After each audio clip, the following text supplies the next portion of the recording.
Halo geng, selamat datang di Senyap, tempat kita membahas hal-hal yang ada di dunia ini. Siapkan dirimu, pasang telinga dan mari kita mulai.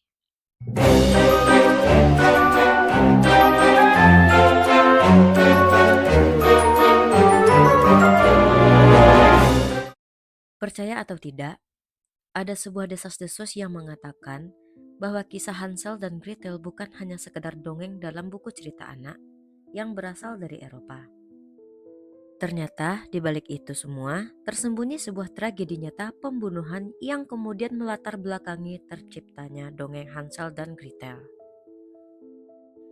Diceritakan pada tahun 1618, bertempat di pegunungan Jerman, hiduplah seorang wanita bernama Katharina Schröderin, di mana Katharina ini adalah seorang pembuat roti yang sangat terkenal kala itu. Katharina menjual roti buatannya di pasar dan pameran di sekitar kota Nuremberg, Jerman, dengan spesialisasinya adalah kue jahe. Karena rotinya memang terkenal enak, banyak orang yang penasaran dan berusaha mendapatkan resep roti Katharina. Namun gadis itu berhasil menyembunyikannya dengan sangat rapat. Di kota itulah Katharina bertemu dengan seorang pemuda bernama Hans Metzler yang juga berprofesi sebagai tukang roti. Sebagai seseorang yang menekuni profesi yang sama, Hans selalu memperhatikan bahwa setiap kali Katharina datang untuk berdagang, penjualan kue Hans menurun dengan drastis. Karena itulah, Hans berusaha untuk mendapatkan resep roti Katharina dengan cara mendekatinya. Dengan beberapa kali percobaan, Hans mulai menggoda Katharina, memperlihatkan bahwa ia telah jatuh cinta padanya.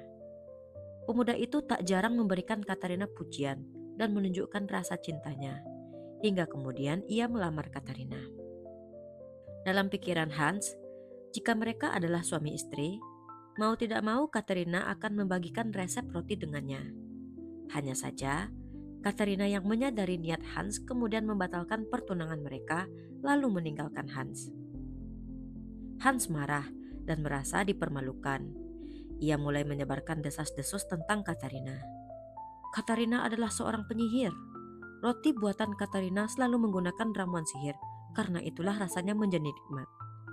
Begitulah rumor yang disebarkan oleh Hans dengan maksud untuk menghancurkan bisnis Katharina.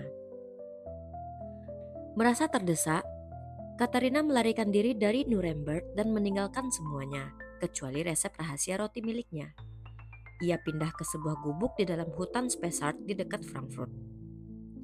Hans masih belum puas walaupun ia berhasil mengusir Katharina dari kota. Ia belum mendapatkan apa yang diinginkannya, yaitu resep roti Katharina.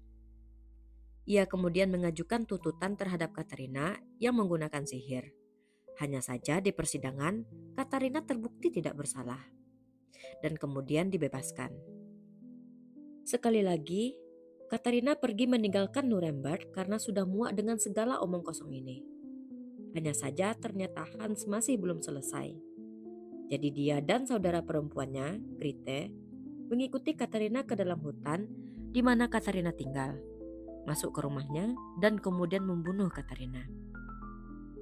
Kedua kakak beradik itu memasukkan tubuh Katharina ke dalam oven roti dan membakar jenazahnya.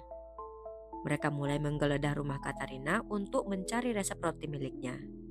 Hanya saja ia tidak menemukan apapun. Hanya ada seloyang kue jahe yang baru dipanggang Katharina di atas meja. Kakak beradik itu kemudian ditangkap atas tuduhan pembunuhan Katharina. Namun Hans lagi-lagi berkelit dan menyatakan bahwa Katharina adalah seorang penyihir jahat yang menyerang dan berusaha untuk memakannya. Ia mengklaim bahwa pembunuhan itu terjadi karena ia berusaha untuk membela diri.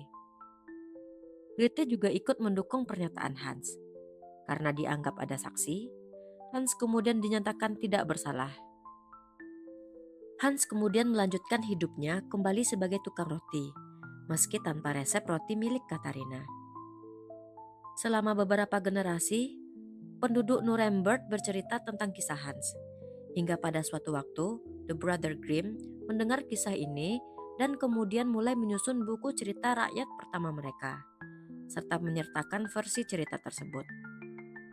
Katharina lalu digambarkan sebagai seorang nenek sihir yang gemar menculik anak kecil, memasukkannya ke dalam oven, membanggang, kemudian memakan mereka. Sedangkan Metzler bersaudara, yaitu Hans dan Grete, diubah menjadi anak-anak dalam cerita tersebut. Memang, Hansel secara harfiah berarti Hans kecil, dan Gretel berarti Grete kecil.